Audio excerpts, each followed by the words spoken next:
Hi, I'm Marty Reiswig with Keller Williams Realty DTC on the Good Fit Homes team.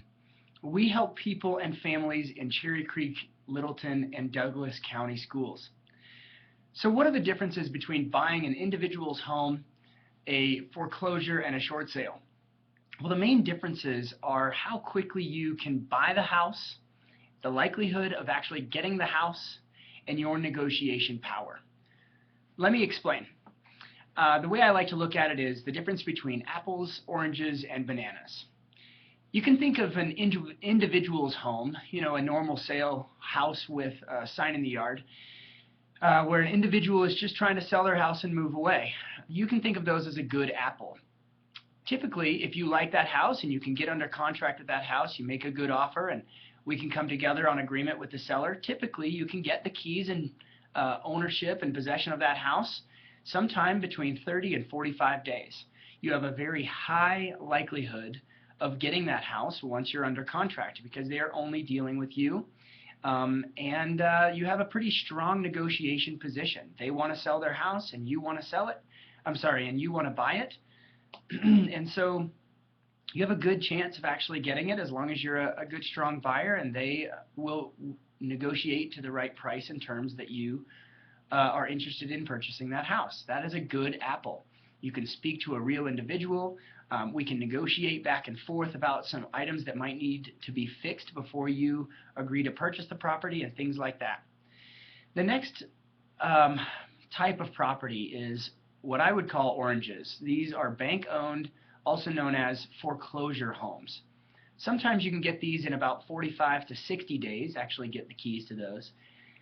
Oftentimes, though, you have kind of a medium likelihood of getting this house. And the reason is the bank will put the house on the market well below its market value.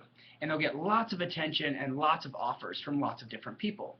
If you're in the mix there, they come back later and say, we now have multiple offers. Please come back and give us your highest and best offer.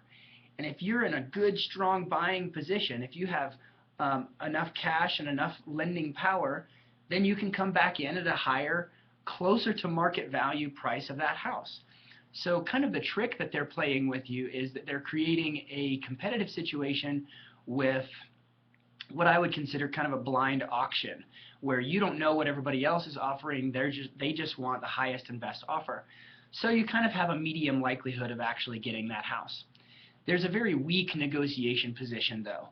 You're not dealing with a real human being who will fix things for you. Typically, the house is just as is, and they don't really care what your timeline is. They just want the most money and want it from a good, strong buyer, kind of on their terms. So the way I like to say it is, it's a similar process to buying a normal home, but you have to play by the bank's rules.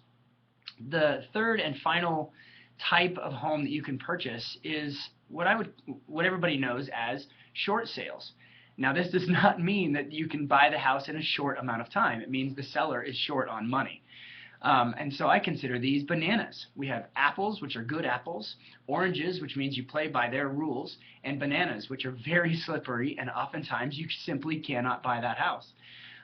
So sometimes you will be able to get that house in between 6 or 8 weeks, but all the way up until 6 months or even more.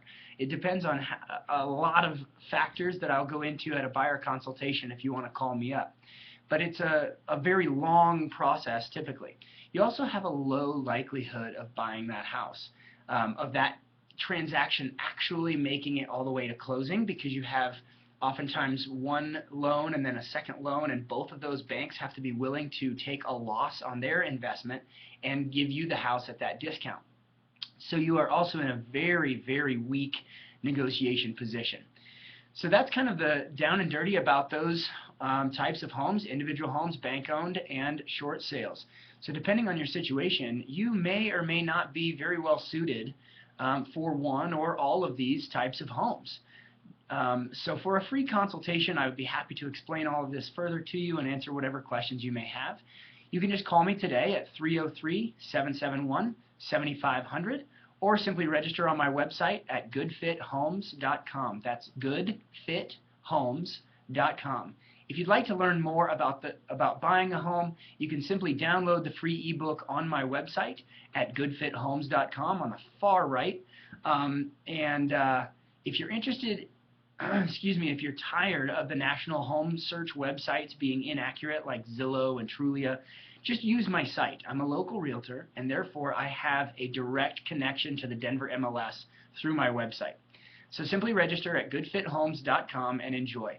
Thank you for listening to What are the Differences Between Buying an Individual's Home, a Foreclosure, and a Short Sale. Have a great day.